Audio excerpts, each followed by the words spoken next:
Hello everyone, this is Love Relationship 28 and I am going to be talking today about abusive love. What abusive love is when you're in a relationship, whether it's physical, mental, emotional abuse, it is abuse. And I want to talk about this. It's something that I have dealt with in my previous relationships, and it is not an easy thing to deal with, especially when you are in love with the person that is doing the abusing.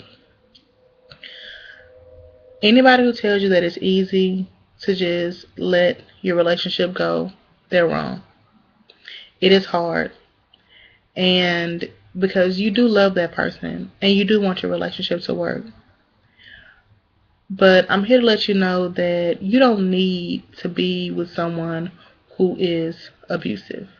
Someone who's going to put their hands on you, someone who's going to make you feel inadequate, someone who is going to make you feel like you have no self-worth. You don't need that. And it's important that we know that, because a lot of times we get so caught up in our relationships that we forget about the person who we are, because we're trying to be the person that they want us to be. Being in an abusive relationship is needless. It is unnecessary. It is immoral. And it is unethical for someone to put their hands on you. Like I said, I have been there. I dealt with that for 2.5 years. And I'm happy to say that I am no longer dealing with an abusive person. I have been outside of that for 5+ years now. And I'm happily married. I have a little boy, and I enjoy my life. No, every day is not pickles and lemon ice cream and gumdrops and teddy bears. You're going to go through things, but I thank the Lord it's not abuse. I'm here to let people know who are or who, those of you who have been and you're no longer, I congratulate you. I commend you for being a strong enough woman or a strong enough man to get out of that. For those of you who are still in it, I still commend you for being able to deal with the abuse. But I want to let you know that you can get out of it. There's a way to walk away safely and peacefully with your life, with your children's lives. And you know what? The great part about it is that when you do leave someone who's been hurting you and you find someone else who is going to love you for who you are, because you will find someone who will love you unconditionally, flaws and all, baggage, everything.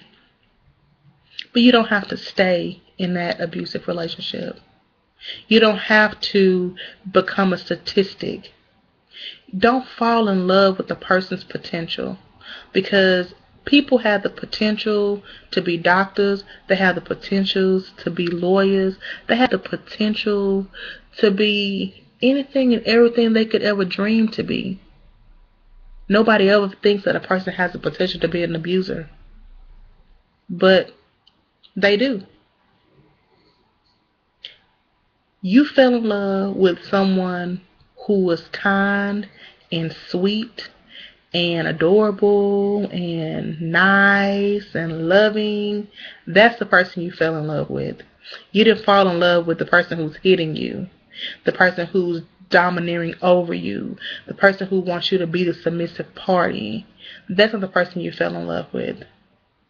And a lot of times we want those old people back, people that we fell in love with back, but we fell in love with the facade.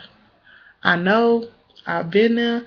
Honey child, I'm here to tell you that when you leave and you get out, you're in a much happier place. So I want you guys to do what I always say do, is to love hard, but not that hard. Until next time, guys. Love Relationship 28.